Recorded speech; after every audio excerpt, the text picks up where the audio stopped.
You are listening to Hear Her Sports, a podcast for active, adventurous women who love hearing stories from other active, adventurous women. I am your host, Elizabeth Emery. In every episode, I introduce a female athlete or woman in sports through a conversation about who they are and the terrific work they're doing. Hello and welcome. This week I'm talking to Helena Gilbert-Snyder, a young athlete strongly interested in pushing for gender equity in sport. What interests me is that not only is Helena an athlete, but she works in the sports industry and works with high school athletes. So she is seeing what's happening in a bunch of different areas of sport. We talk about sexism, the impact of her work with high school cyclists, success, getting knocked off course, and her binder of stories. Whenever I get the opportunity to talk to younger athletes, it feels like a good check-in. Where we are now, what's important, what issues we still are fighting, where we have seen success, and what is the next generation interested in accomplishing. So a big thank you to Helena for taking the time to be here on the podcast, and let me introduce her. Helena Gilbert-Snyder is a financial analyst at Specialized Bicycles, and she races bikes at the professional level across dirt, road, and gravel disciplines. A big focus for Helena's racing this season is the Lifetime Grand Prix. She is the youngest of the athletes selected to compete in this new, exciting, televised 6-race off-road series. Helena is highly involved with several local high school mountain bike teams through NICA, the National Interscholastic Cycling Association, and with her local road racing organization. She is also an active advocate for women's sports and gender equity at a broader level. Well, welcome, Helena. How are you doing? I'm doing well. I'm excited to be on. Great. So you are off to Redlands soon. That's going to be fun. Is that your first time? Yes, it will be my first time, my first stage race, so nothing like getting into the thick of things with the first one you're going to do. No kidding. That's a rough way to start, I think. So you said it's your first stage race, so how have you been preparing? A lot of the training I do for the Lifetime series is just going to carry over to stage racing. So because the races I do are so long, over 6 hours for many of them, I'm counting on that being able to get me through 5 days of road racing. Well, just from my own experience, I always noticed that there was a sort of a break of 3 days. Like it was pretty easy to do 3 days. The 4th and 5th are pretty hard. Well, I'll see how I feel on day 4 and 5. So you mentioned the Lifetime Grand Prix. I've been following that, and it just sounds like, I don't know, super stupendous.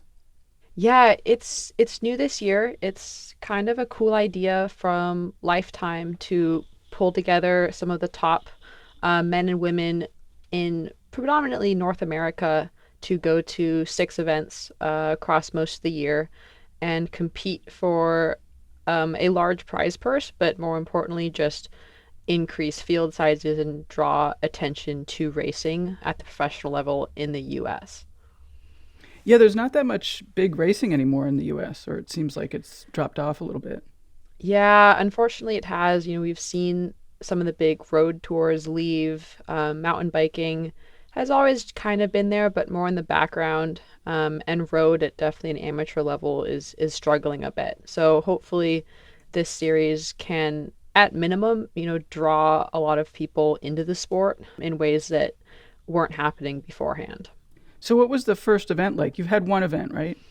Yes, there's been one. My race did not go well. There were some big issues early on that put me more into survival mode instead of good result mode. But it was pretty exciting because my coworker, Mariah Wilson, did win that event, which was very exciting for me to see. And we're looking forward to the next one, which is the Unbound 200 in June. So that'll be 200 miles in Kansas.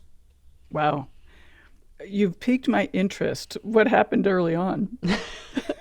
There was a bit of a feed zone mishap, and I did not get a bottle on the first lap, which it was very hot out, so I got dehydrated very early on.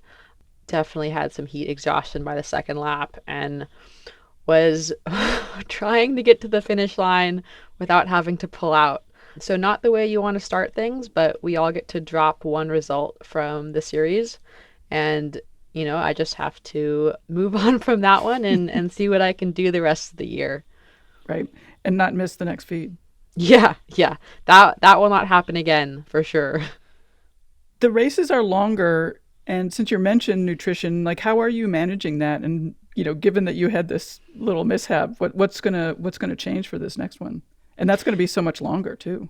Yeah, thankfully my stomach is bulletproof. I have not been able to make it upset with whatever I eat.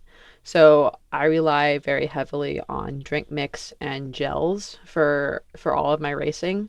So for the long one, we're going to be on the bike for over 12 hours, well over 12 hours. It's definitely a lot of, drinking fluids consistently, getting in the calories consistently.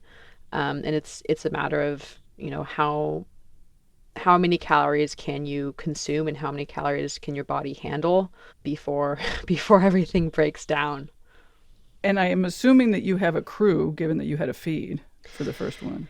Yes, yeah. So my crew is our volunteers and friends. They're not necessarily professionals, but they're awesome. So I think for Kansas, I've managed to convince my family to go. So they'll be helping out. There'll probably be some coworkers there from Specialized who will be happy to help.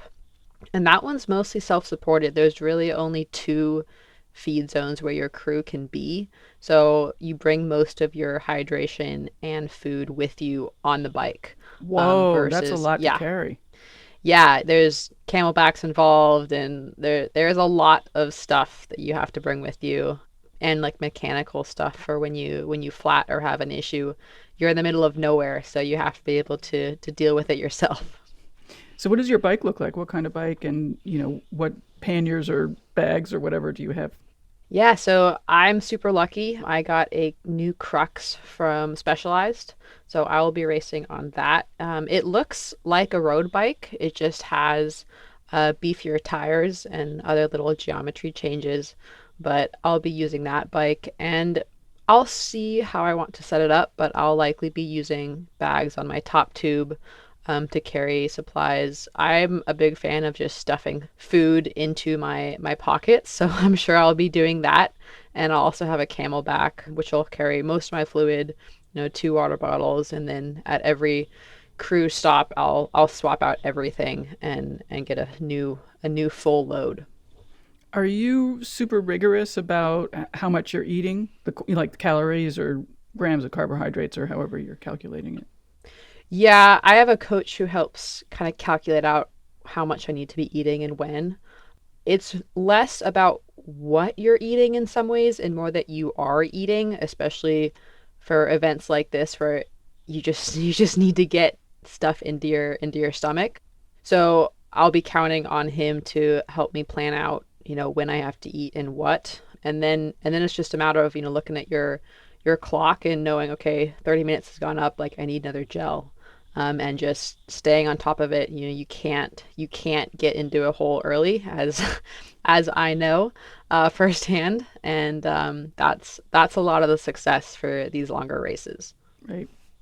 What else is your training like? Like, what kind of rides are you doing, and how often are you riding? I know that you have a full time job, and we'll be talking about that in a minute. But let's start with that. Yeah, so I do have a full-time job, so during the week I fit my rides around that. I'm able to be pretty flexible with my work, so I can go out for 2 hours around lunchtime and get in rides. You'll see most of my longer rides are on the weekends when I'm able to, put out 6 or 7 hours and not feel bad about missing work. So that's when I get in most of my volume. It depends. I try to aim for around 15 hours on the bike each week. It ebbs and flows depending on work and weather. And I also, wrap in strength training around that too. So there's a lot going on at, at all times of the day.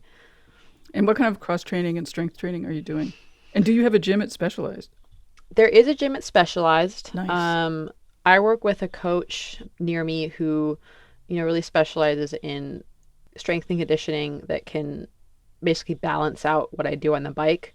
So making sure that my core is really strong and the kind of the rotational forces that really impact you on the bike, I'm able to counter. And that comes into play, especially in the longer races when your body gets tired.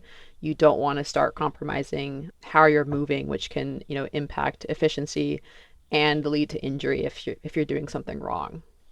I recently heard a term that I really like called technical endurance, which basically is what you're talking about, being able to maintain good form, for a long time, even when you're tired. Yeah, it's a skill and it's hard to practice, right? Because you don't you don't get into those issues until you're, been on the bike for over 6 hours, and most of us aren't on the bike for over 6 hours very frequently. So it can be tough to know how you'll react in those situations. How are you with really long endurance? Because 12 hours is a long time to be on a bike. Yeah, that so far my longest race has been 9 hours on the bike. And that one did go well. So I'm hopeful that I'll be okay for these long events. All of them are challenging in their own ways. But, I do have experience with some really long races, both mileage and time. So counting on that to get me through, and also the work I've been putting on the bike and off the bike, and eating, of course. Yeah. And what kind of doubts do you have?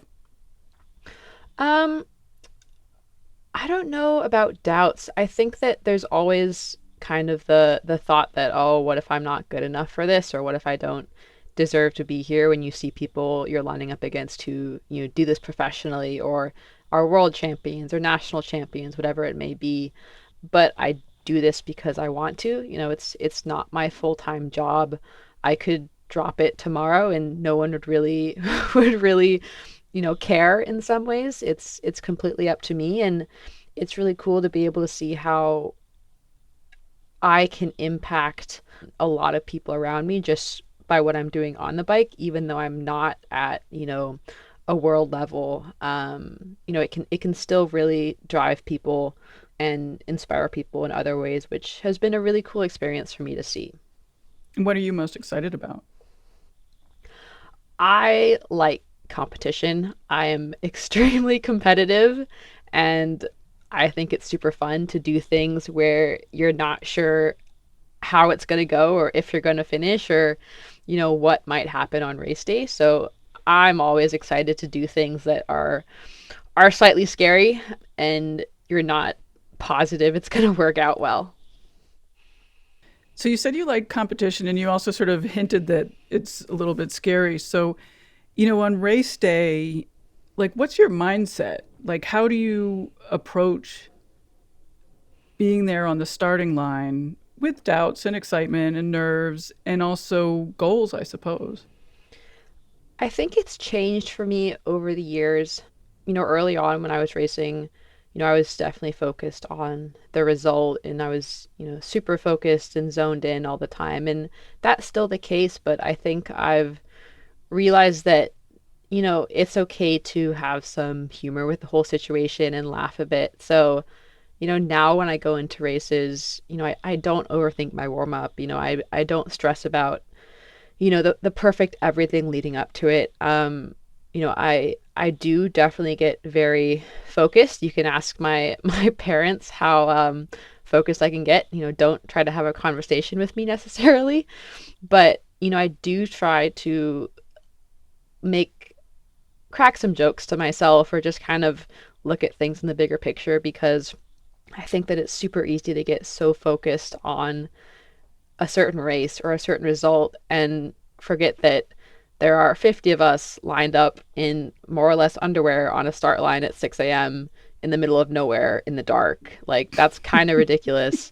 And the And fact you that we paid do for this, it. yeah, we pay for this and it just hurts for 6 hours. Like, Right. who does that, right? So I try to think of it that way. And, because things happen, like that last race where it just goes south immediately, right? And like, if I had gone there and been like, oh my God, like my entire life rests on this moment, it would have been really crippling to have that result, right? But, I did sulk for an hour, I would say, but I did, just kind of recognize that it happens and you just got to move on. And there's a lot of positives to take away from it, and people still, enjoyed talking to me and helping me, and that's all right. So I try to keep it light. I try to think positive, and still go out and we all rip each other's legs off for 6 hours. So there's that too.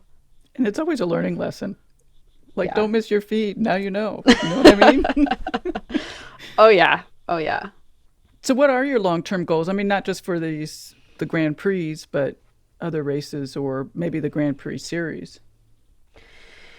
That's a tough one. The Grand Prix series, I want to, finish it feeling proud of my results, feeling like I've done what I could for this year. I want to finish it, still feeling like I want to ride my bike, hopefully competitively. And I have realized that what makes it worthwhile for me on the bike is how I can impact others, both, people who just support me, on race day or, the kids that I work with. A lot of how I see success in what I do on the bike is how I can cause other people to feel successful themselves. So I definitely want to come out of this series with both the personal accomplishment of completing it, and hopefully, doing something impressive that I'm proud of, and also, coming out of it and being able to see the impact that I could have on, others that I know who, joined me on the journey for the 8 months of the series that was going on, and, might join the series in the future. That would be really cool. You've mentioned impacting other people twice. So, what is it about what you're doing do you think inspires other people or, as you said, impacts them? I've spent a lot of time with high school NICA teams, so that's the high school mountain bike leagues, and that's where I started cycling my senior year. And what really struck me from the beginning was how valuable it is when people give you their time. Money is one thing, product is another thing. That's great, but something that has the most impact is when people give up their time, because that's really the most valuable thing. And that stuck with me early on, and that's what I try to do now. I want to give, my time to, these 15-year-olds who are on bikes or, whatever they're doing in their life. I know the impact it can have on, someone's future, whether they stay in biking or not. And that's something I want to really spread awareness for, because I think people don't realize how impactful that can really be. And so that's what I try to do. I really do try to spend my time with others in ways that it's worthwhile for more than just myself. Talk more about what you're doing with the high school students. I've been involved with, the high school leagues in my area. So El Cerrito High School is the main one. That's where I rode. I've done a little bit with some Berkeley high school riders, a little bit with some Albany high school riders. And it does depend on my work schedule and, if I'm in the area, but I'll go out on rides with a team for training rides as a coach. I'll take groups out and we'll go do a workout for their practice.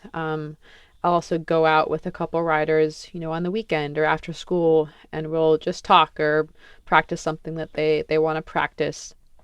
I've gone to some practice races with kids. So, we'll go to a local cross country race, and, they'll do the race. We'll talk about how it went, kind of get them ready for their own league races.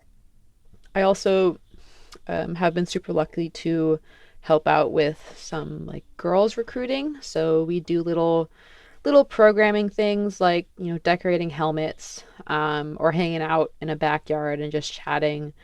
And that's been really cool to try to grow the presence of girls in the sport, because that's always been an issue in cycling. And, starting it from the very kind of entry into the sport in high school is where I hope to see a lot of the changes happening.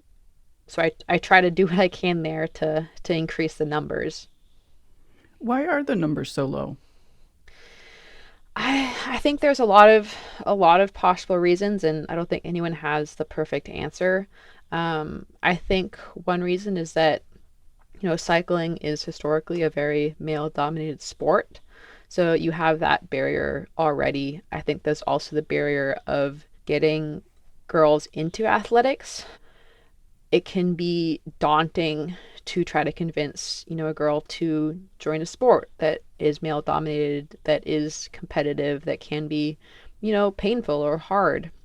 They're not always sure that they want to do that themselves. And I think those are two of the main reasons, is, making it something that is accepted, that, yeah, like, you belong here as a girl in this sport. And right now, it doesn't always seem that way. It's so interesting, though, because cycling actually has a really long history with women. When women finding freedom on bikes. I mean, maybe not necessarily racing, but certainly taking part in riding. Yeah, yeah. There have been women. There have been women in history, believe it or not, even though no one talks about them. Crazy how that works, right? Right. So yes, it's frustrating because there is a history of women in cycling, but no one knows about it. No one talks about it. Well, some people talk about it, and people don't know what they're talking about, as we can tell. And it's so much about just changing that perspective that, this is not a crazy idea that women belong in cycling. It's happened for a long time, and it's going to happen in the future. And it's just not in people's awareness right now. And just trying to change that, every day is something I hope to do. And I think there is progress, but it's just super hard when people don't think that, right? They don't think that cycling is for them because they're a woman. Do you see a difference in mountain biking versus road riding, or mountain biking and gravel riding and cyclocross maybe versus road riding? Um, I do see differences. My experience with mountain biking is, domestic at kind of the high school, and then like pro level domestically. And my road experience is pretty much local right now. It's not super high level. I do see a lot more presence of youth in mountain biking, both girls and boys, especially girls. I see hardly any youth girls in road racing in my area. I think that's possibly due to, the NICA leagues. NICA has really brought mountain biking into a sport that middle and high school kids can do, and it's, normal for them to do. And road racing does seem more elitist. It does seem more out there, more dangerous. It's harder to just get into recreationally for youth specifically. So I do see mountain biking making strides to kind of increase participation among girls and boys in the US, and I think road is struggling to do the same that mountain biking is doing. You talked a little bit about girls, not thinking maybe that they could do an activity or do sports or something. Did I mishear you? Um, I kind of covered that. So I think that there's this kind of expectation that, for girls that, you don't have to be competitive. Like, it's all right to be, kind of passive with things, that, failure's not good. Like, don't push yourself to something you might not be able to do. Mm. I think there's that pressure of perfection, and not necessarily perfection of, you have to be perfect in everything you do, but perfection as like, don't do something that you don't know you can complete, right? So getting into a competitive sport, something like mountain biking, failure is is going to happen. It's reality in that sport. And to be successful, even just once, takes a lot of struggling. It takes pushing yourself physically and mentally. And I think that many girls don't realize that it's okay to do that, that it's okay to really push yourself out of a comfort zone and everything that comes with that, right? Like, can you be confident and demanding and take up space and be loud and, be aggressive. All of these things that I think our society subconsciously or even consciously tells young girls that they shouldn't do is what many of them need to be successful, both in life and cycling. You need all those qualities to deal with the challenges that you'll face in all kinds of disciplines of biking. And all of this all of this is a challenge, right? All of this is tough to talk about and teach and kind of wrap your head around. And I still struggle to kind of figure out, how I want to talk about this and approach it. I don't think there's a perfect answer there, but I do think that when you look at most girls and most boys, you see that, the boys are more willing to try things that they're probably not going to complete the first time, or they're more willing to demand something that they think they should have, and girls are more likely to stand off to the side and just be happy with kind of the scraps, or be happy with something, achieving something that they knew they could do in the first place. And I think that's kind of a failure on society's part, not to allow for girls to push themselves in ways that they should be allowed to do.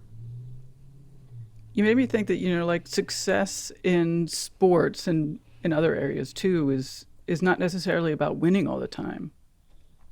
Yeah, definitely not. I mean, of course, winning is maybe the most obvious success metric, right? But I think success is so much more than that. It's, again, hard to recognize and talk about, I think, but success can be so personal. It's, did you as a person do something, to your best ability at the moment? Like, did you overcome something that you weren't able to do in the past? How did you improve the experience of those around you?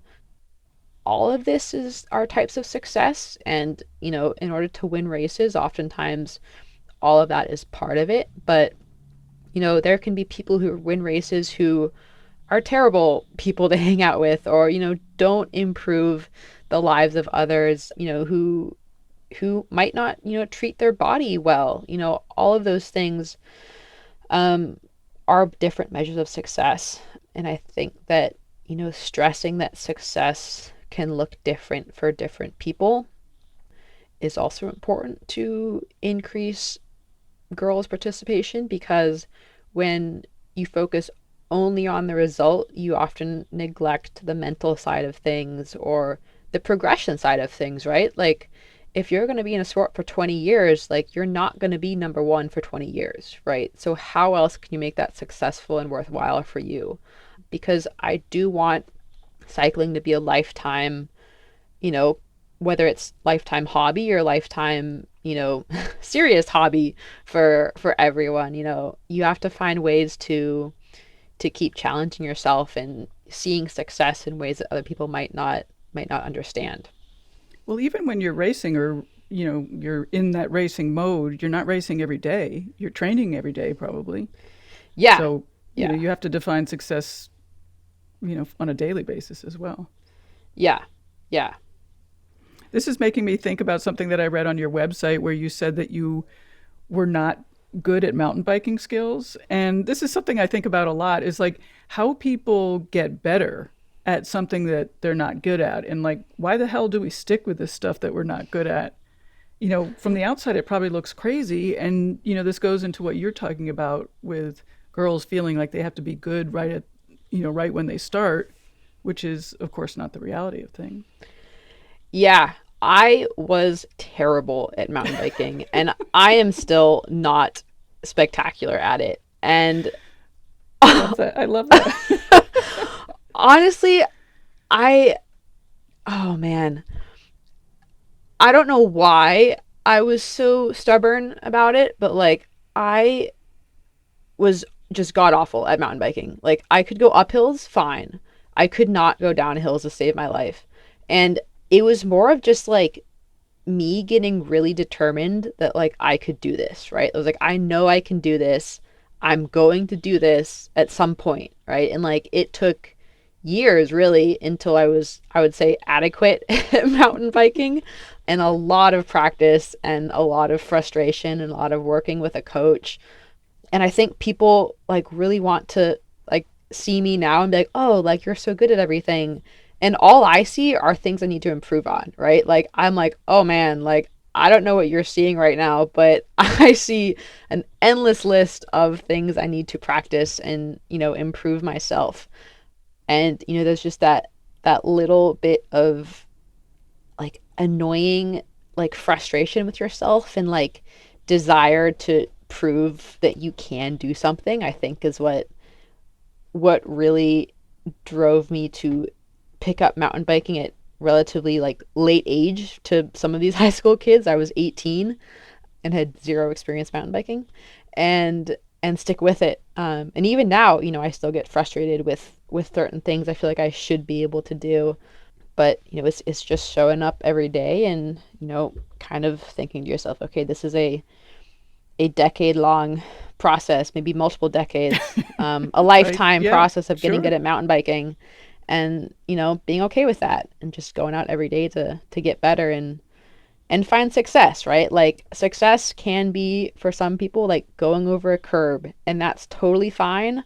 I have been there, right? Like I remember figuring out how to, get my front wheel over an obstacle, and it was mind blowing. And it was the biggest success of probably like the month for me.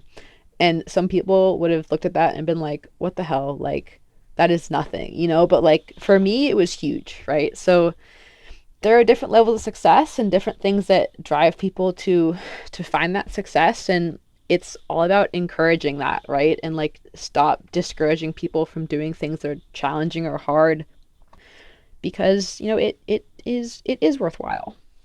You mentioned starting late. What was the draw? Like, I mean, it sounds like you signed up for mountain biking in your high school and you never turned back. Yeah, I had done competitive soccer for most of my life, but I had seen a couple of my teammates tear their ACLs like on the field in front of me, and I realized, you know what, like I don't want to do this in college. I don't want to destroy my ACLs at age 18. Maybe I should do something else. And I just happened to know one person on the mountain bike team, and I said, "Hey, like, can I join?" And that was it. Like there was really no reason besides I need a new sport to do. And that got me into it, and because I am stupidly competitive and really stubborn and annoying, I stuck with it even though it was frustrating, and that's how it started. Cool. We talked a little bit about that there aren't as many girls in cycling. What do we do about that? And, on the podcast, I often talk about the tangled web of how, fixing one thing seems like the perfect answer, but then it has all these cascading effects. And I expect that your answer is going to be like that. Yes, there are so many. Oh man, I wish I had like a one sentence answer for you here, but I do not. There are levels of it, right? I think that a lot of it is making it acceptable, like just normal, right? Like make cycling a normal activity that women can do, girls and women can do.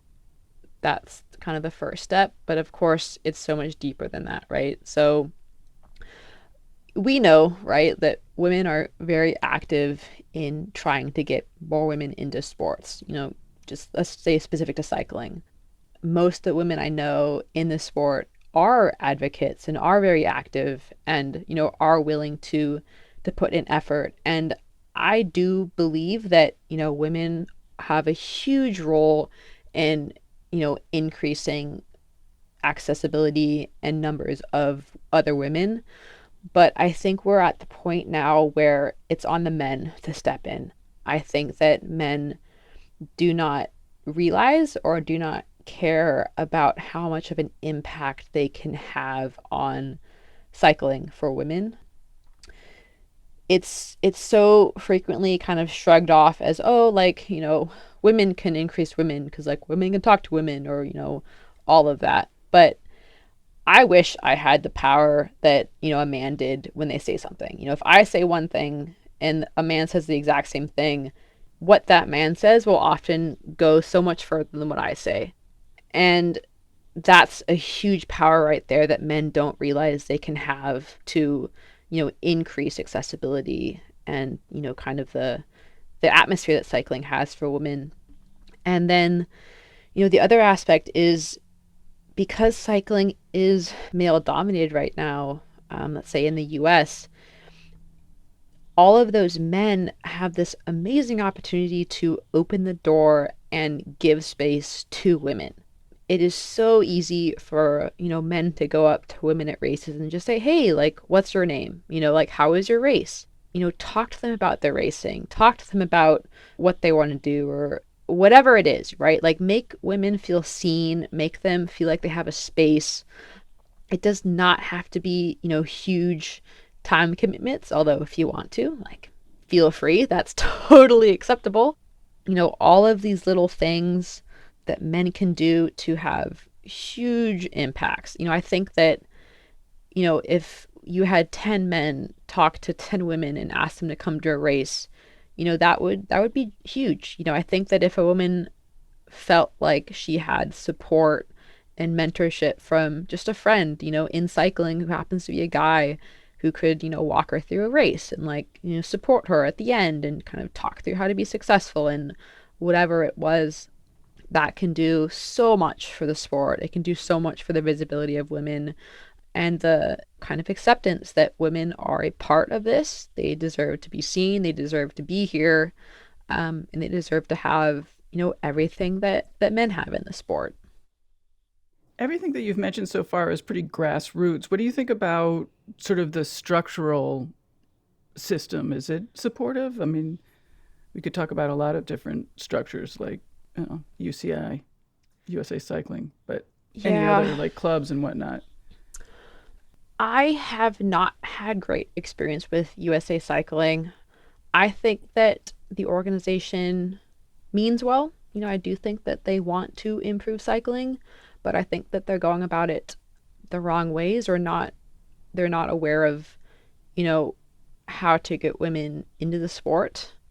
I I had an issue with an official at a national championship a couple years ago where he straight up said that the men's races were the main event of the national championship, in front of professional female cyclists. And I was shocked, right? I was like, if this is the belief that, the top officials of USA Cycling have, that's a problem.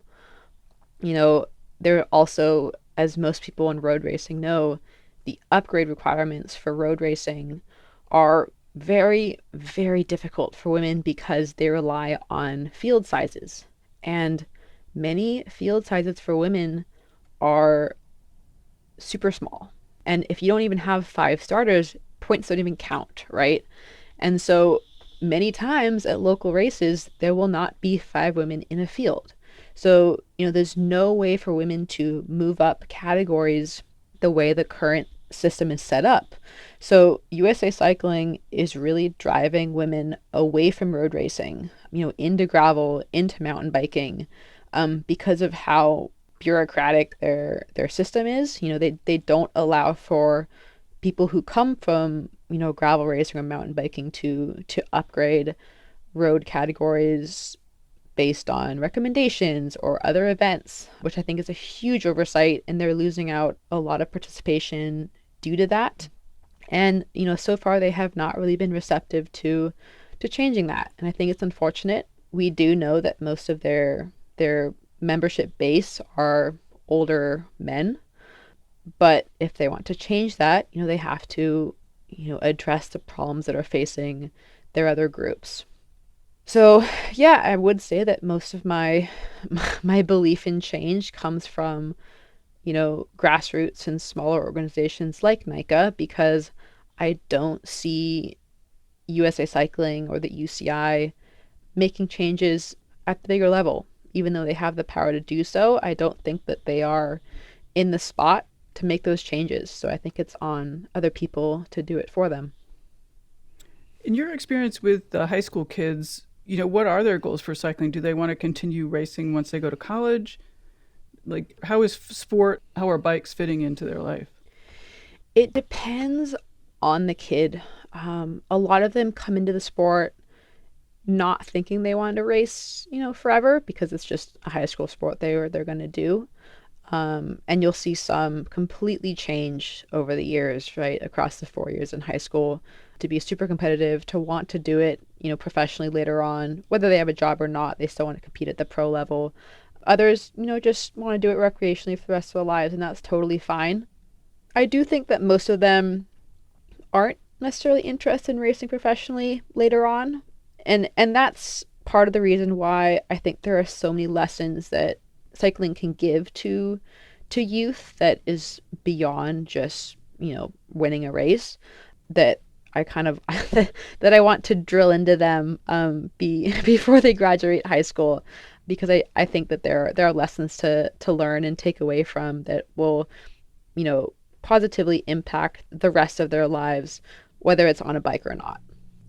In some ways, what we're talking about makes me a little sad just because, it seems like these are some of the issues that girls faced when I was young or even, earlier than that. Like, why aren't we getting rid of these issues? Yeah. None of this is new. And I know so many older women who, are in the road racing with me who, are 40 or 50 and have faced the same problems their whole lives. And I think looking at it as, this is probably going to be something that's talked about well after, I'm dead. Like, this is going to go on for years, right? Don't make me cry.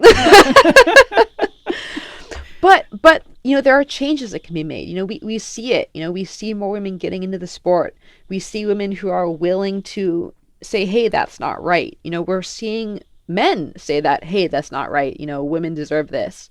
So I do see a lot more willingness to talk about these situations. I see a lot more willingness to, put a foot down and say, hey, like, that's sexist. Like, that needs to stop, or this needs to change. Like, I'm not willing to settle for something that is still degrading me. And I think that has improved, from before I was born until now.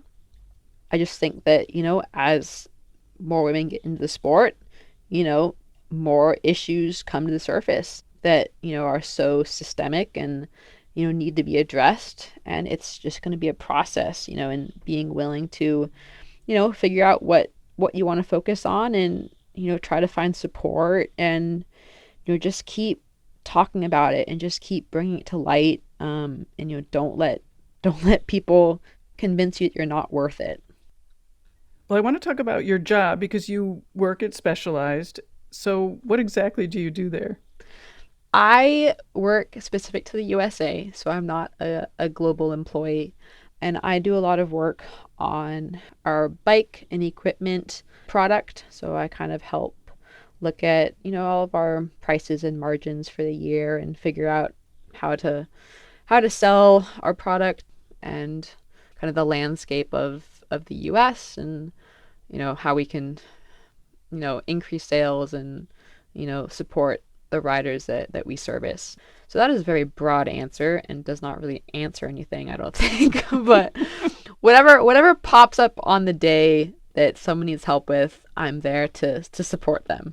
Right. Well, I can ask you, do you think about gender in that role? I mean, you talked about, thinking about your customer and selling to your customer. I mean, how do you deal with cycling for genders? That's an interesting question. Our product teams have realized that, say a male and female body are more similar than one might think. And it's more, people's shape that changes. So, we have different types of saddles that, will fit both men and women, but, are wider or narrower or whatever it may be. Same with bikes, same with suspension. But I do think that thinking about who are you trying to sell to and like what do they want out of a product or what are they looking for in a piece of equipment? Because I think there has historically been a focus on, okay, like the cyclist is a 30-year-old man. And, now we know that's not the case. Our customers are, 5 years old to 95 years old, all genders, across the US, all kinds of disciplines.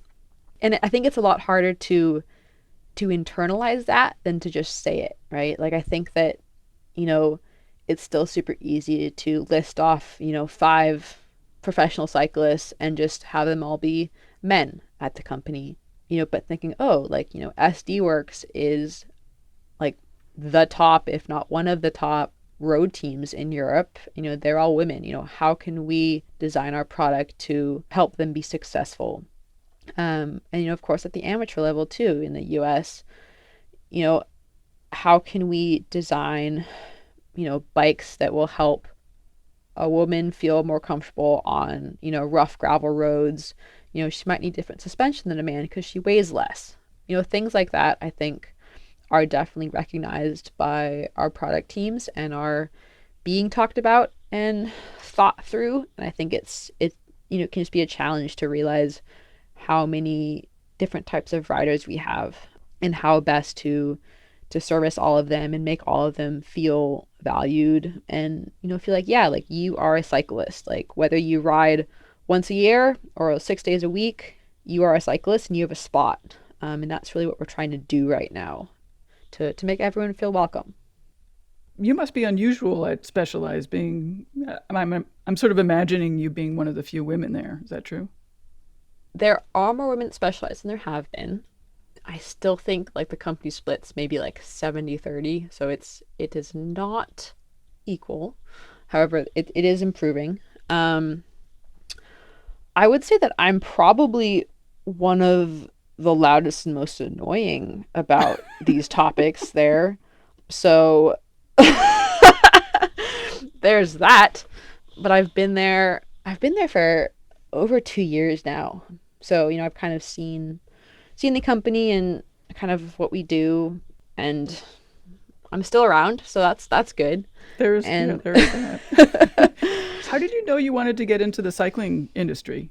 I mean, speaking of role models, as I said, there probably weren't a ton of them. Yeah, so I knew that, I never wanted to just be a professional athlete. Not that I could have anyway, but I always wanted to, have a job, something in probably like finance and data, because that's what I really enjoyed doing. And, I had an opportunity to go work for Specialized as a full-time intern.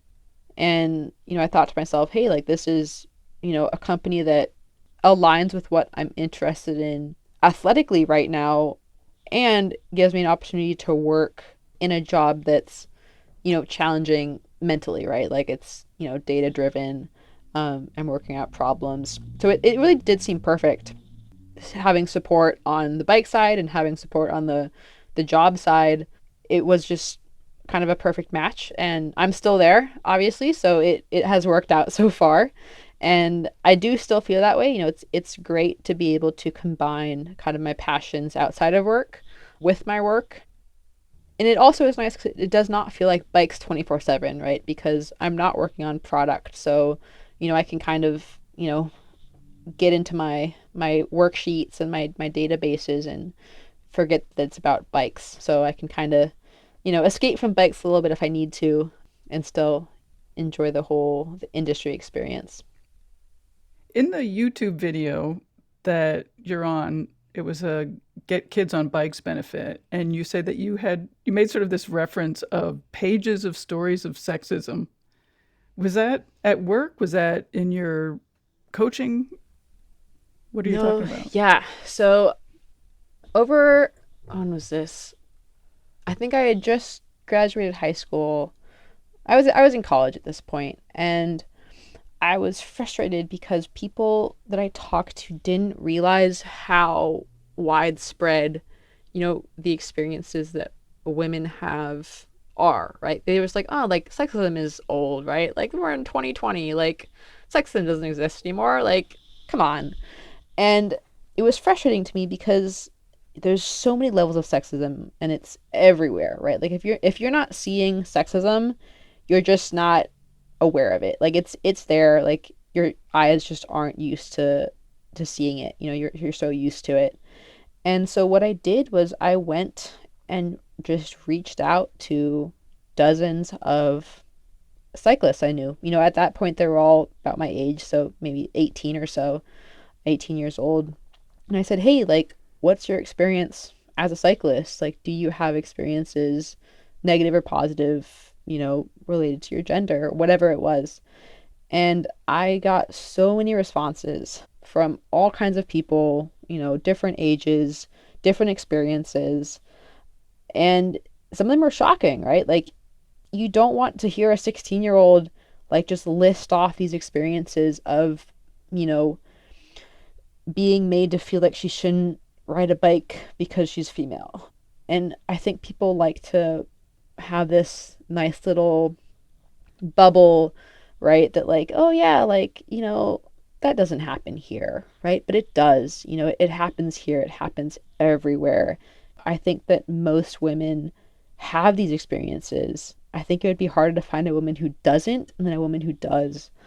And I just collected them. I didn't really do anything with them. Like, I didn't want to like publish them, but I just wanted to have them to learn from myself, and also, just know that yes, like, you're not alone. Like, there are other people who've experienced this, and there are people who want to change it. And that was a big moment for me too. But I was like, you know what? Like, I'm stubborn enough, and like, I'm willing to say things that other people might be too shy to say, or, stand up for people who don't feel comfortable doing that. And that was probably one of the catalysts that really got me into all of this, advocacy and talking about everything, because, it's everywhere. Like, there are so many people who experience all kinds of things that just need, acknowledgement, and need people to be willing to make changes for them. You mentioned earlier about having men be more advocates for women, and that was one of my big revelations during the Me Too movement, because I can't remember why it came up, but we discovered that my husband had no understanding that basically every time I went out on a bike ride, I would get catcalled or harassed or this or that. And it was just like this thing that happened every day. And he had never realized it was that bad. And part of me was like, oh my gosh, how could you have not realized that? But the other part of me was like, how could I not have told him that before now? Yeah. Yeah. That is such a common experience that I've heard about. And I think a lot of it is, I don't go around telling my male friends the experiences that I've had, right? It's like, that's kind of a weird conversation starter, to be fair. Right. It's like, oh, hey, like, do you want to hear about what happened to me this weekend? No, it's kind of weird. But then I'm also like, hey, you know what? I should tell you what happened to me this weekend, right? Like, you should absolutely hear about this. So maybe that will be my conversation starter now. I think it's like, okay, guys, like, men, why don't you talk to your female friends and ask them about this, right? Because, like, I think that women would be super happy to express kind of their thoughts and their experiences, which are so unique to themselves, right? Like, the experiences I have will not be the same that someone else has, even if they're similar. Everyone kind of has their own reactions to things. And I think it's just hard to first tell women that it's okay to tell men about these things, and then men that it's okay to ask women about these things if you're well-meaning about it. And I think that, the Me Too movement shocked so many men that they're like, oh my God, like, this happens. And for all the women, it was like, yeah, like, this is like old news. Like, where were you the past 50 years? This is not shocking to any of us. So there's this huge disconnect between genders about daily life, really. And kind of overcoming that divide is super hard, and it can be super uncomfortable for everyone, right? So that's why people avoid it.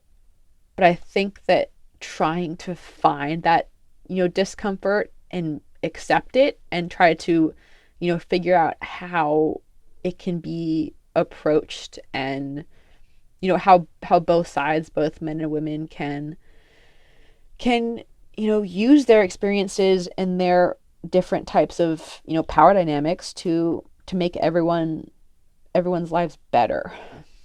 And that's super challenging, right? No one wants to talk about these things because they are super uncomfortable and super not fun and not a fun conversation topic, but it's so important to talk about them. It's also sort of like taking the red pill, blue pill thing. Like once you see it, then oh my goodness, it's everywhere. Yeah, that's part of it too. Like once you are aware of it, you can't ignore it anymore, right? Like you suddenly have this obligation to say something or do something. And I think that's daunting also. I know I had a former manager who I love so dearly.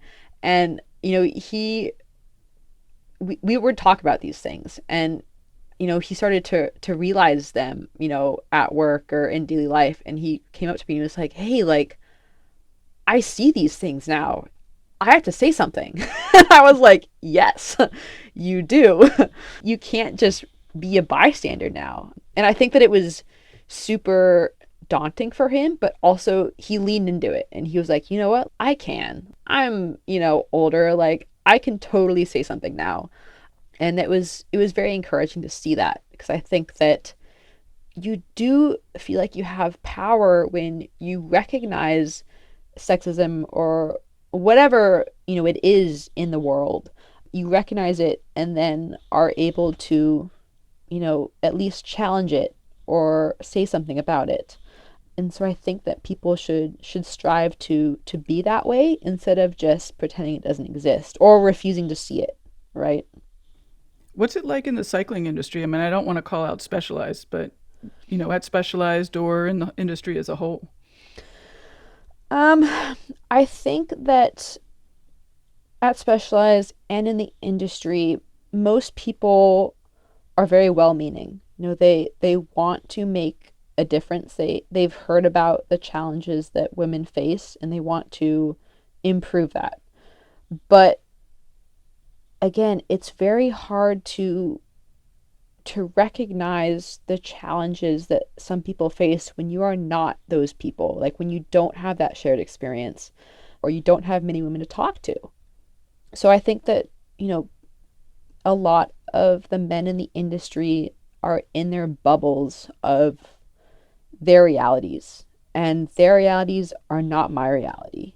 But they can't see my reality because their experiences are different. They don't face the same microaggressions that I do. They don't see them. They just don't pick up on them at all. And that's something that, I would pick up on. So, yes, they might think, oh, like my culture and my team is super inviting to women, whatever it is. But they're not realizing the microaggressions that they do, or they're not realizing the doors that they shut, or they're not realizing the space that they're not inviting, women to come into. And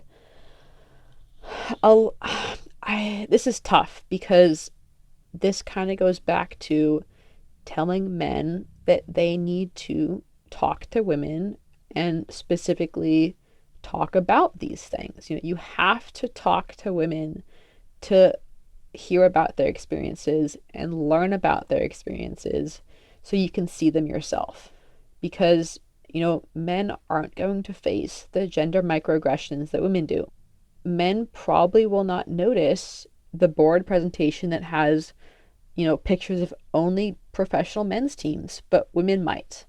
And these are all things that, of course, can change, right? Like, you're not going to have the same perspective your entire life. And I think that once people realize, the situation or are taught to pick up on certain cues, they'll notice them. So this isn't written in stone. But I think that just saying, oh, yes, like, I care about, making cycling inclusive for women that's nothing. Like, I don't care what you say. It's a lot about what you do. And that can be frustrating because, I do try to push a lot of the men that I know to get involved and to reach out to me or reach out to anyone, and try to make a difference. But that takes effort, right? That takes commitment. That takes a level of wanting to make a difference for something that does not affect their lives specifically. And I don't see a lot of men taking me up on those offers. Like they're like, yeah, like I totally want to improve your experience or improve the experience of women in my community.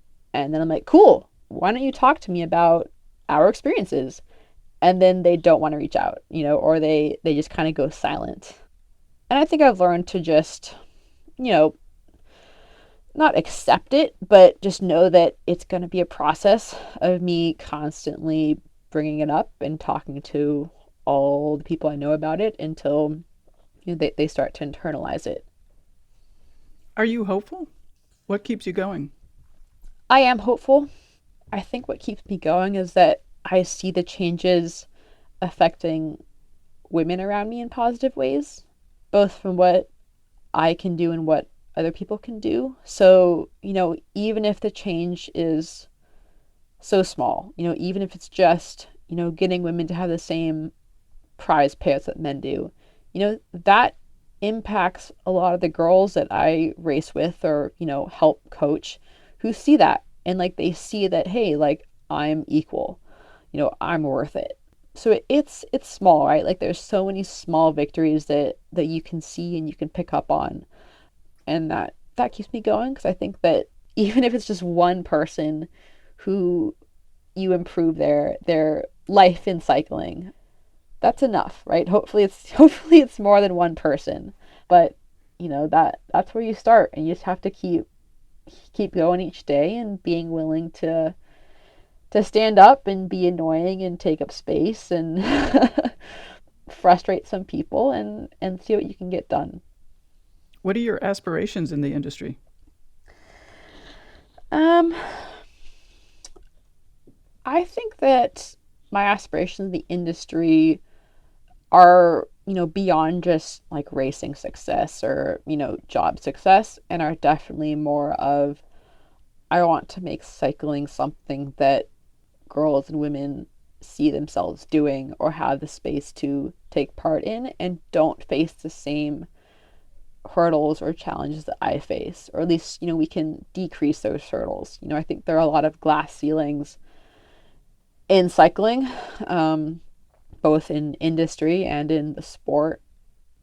I do want to make a difference there and like, be able to, let's say when I retire from all of this, being loud and annoying and, racing bikes, I can look back and say, hey, like I did that, I improved this person's life, I changed this, this rule to allow more women to get into things and hopefully encourage more women to continue on the torch of taking up space and challenging what they see as not being fair or not being inclusive.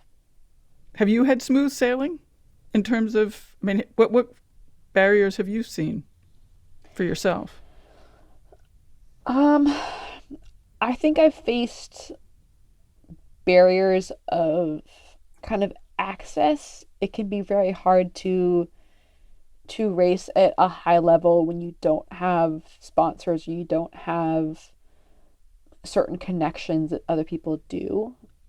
In road racing, I've faced barriers where, the pro races didn't race for the same time period as the men's. That, we got cut short on time. We didn't have the same payout and prizes. Some of those things I've I've worked to change.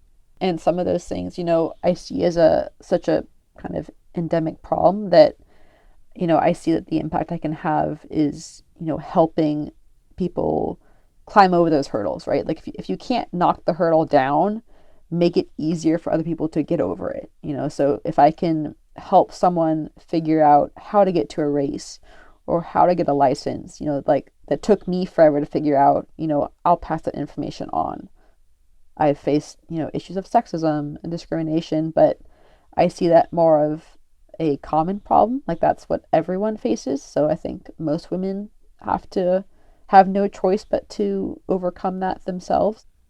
I really just want to help other people not get knocked off course by what comes their way. That's a great phrase, knocked off course, because that's what it feels like sometimes. Yeah, sometimes it just feels like everyone's against you and like there's no hope, and you're like, why am I doing this? I hate it. everyone else hates me. Like, what's the point? And then, you get a text from someone who's like, hey, like, I super appreciate, XYZ that you did for me. And you're like, it's worth it. It can be so lonely to be a woman in cycling. And I think recognizing that and then doing what you can to help other people not feel that same loneliness, keep them in the sport, keep them making changes, keep them making a difference, is super powerful. I wonder about sponsorship of athletes, and you sort of mentioned that, or you said something that made me think that maybe it was harder for women to get sponsorship. What's your impression of that? Yeah, I think that's tough. I don't have much experience with sponsorship myself. In some ways, I see that nowadays, unless you're, a pro level cyclist, racing world tour, a lot of sponsorships are driven by social media, Mm. which is fine. But what I do see, and I have done like some little projects on, is that men who have sponsorships through social media often sell their bikes or like their racing, or they can just rely on their videos or their experience to get views, and women are often turned into objects. So you see a lot more, you know selfies, or heavy makeup shots, or swimsuit photos. And this one's tough for me because absolutely women should do what they need to do to have success. They should feel perfectly willing to, post those photos on Instagram. But I think that it's, you know, can be misleading for young girls and boys to see that men can get sponsorship success by racing well and by posting cool bike videos, and women can get sponsorship success by looking pretty and showing off their colorful nails. And I wish the two weren't mutually exclusive. I wish that we had more instances of women influencers, let's say in cycling, who weren't just a pretty face, that were able to show off their videos or their skills more than most of them do. But again, this is a super tough balance because, I think that women should be able to feel pretty, and they should be able to post whatever they want to post without being objectified. But it's such a tough balance, and I don't know the answer here, but I really would struggle to tell a teenage girl what they would have to do to get so many followers on social media and, get sponsorships that way. Because I think that many of the people we do see are selling themselves as an object more than they're selling their skills and their brain and their intellect and their discipline and, everything else that makes someone successful. I've been thinking a lot about this, and I'm wondering, like, who the followers are. I mean, are they in fact women? And the reason I wonder about that is because the athlete that you're talking about is not an athlete that I would particularly follow. And so I'm just wondering if, yeah, I'm just wondering who their followers are. And are we just making it so that Instagram followers of male athletes are male and Instagram followers of female influencer model kind of athletes are also male? Yeah, that's interesting, which I've thought about, kind of in the back of my head. I have a hunch. I have a hunch. I think you have a hunch too, that we are making it so that men are following the top men and the top women. And, we're expecting women to look pretty for that. And I'm not sure how to change that, right? Because like if the world of cycling, let's say, is 70% guys, and 30% women, you have, like, if you want to appeal to the largest fan base, you want to get those followers. So if men, if men are more receptive, I feel such a terrible person saying this. If men in general might be more receptive to, a woman who looks super pretty for a photo versus a woman who is just showing off, a bike photo, who am I to judge that woman for doing that to getting those sponsorships? But then I see the young girls that I know who are trying to find someone to look up to and are seeing that, and it's so frustrating for me because it's so much more than what you look like. It's so much more than how you talk. It's so much more than sponsorships. It's everything else that we've spent the last hour talking about to find success. And I just don't know. It's so complicated now. And it's such a dynamic landscape. I do wonder, though, if, those athletes, I mean, now it's hypothetical. I'm not thinking about anybody in particular, but, that hypothetical influencer female athlete, I mean, since I'm not going to follow her, I'm sure that other, people who are interested in following female athletes are also not following her. So, yes, more power to her to find followers, but at the same time, maybe people like me are missing out. Yeah. And people like your high school students are missing out. Yeah. We should make all of us the majority. And right. Then yes. That's what I'm working on. I'm working on it. Yep. I'm working on it. Yep. Yeah. It's super tough. Well, you make me want to start sort of spreading the word about female athletes who do a good job on social media. Oh, good. Yes. We should do that. I mean, there are so many, right? There's a lot of really awesome women who might not be have the highest followers, but are making such a difference in their communities at the grassroots level, or are just super cool people, right? Might be a rocket scientist for their job and also race bikes. I want all the kids I work with to see that. It's you can do so many things in your life. It's not about how you look. It's about everything else that you are. Well, all right. We have talked for way longer than I expected, and it has been absolutely fantastic. So thank you. Of course. It's been wonderful. Thank you so much for your time.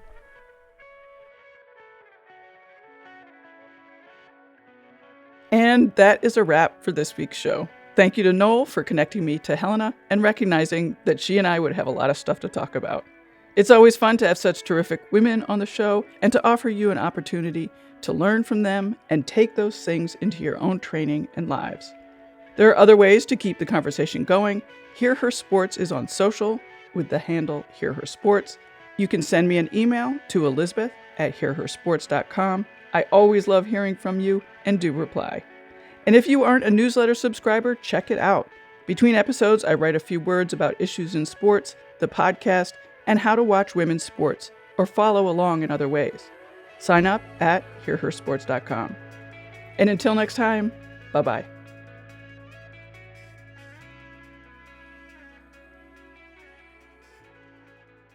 That was sweet.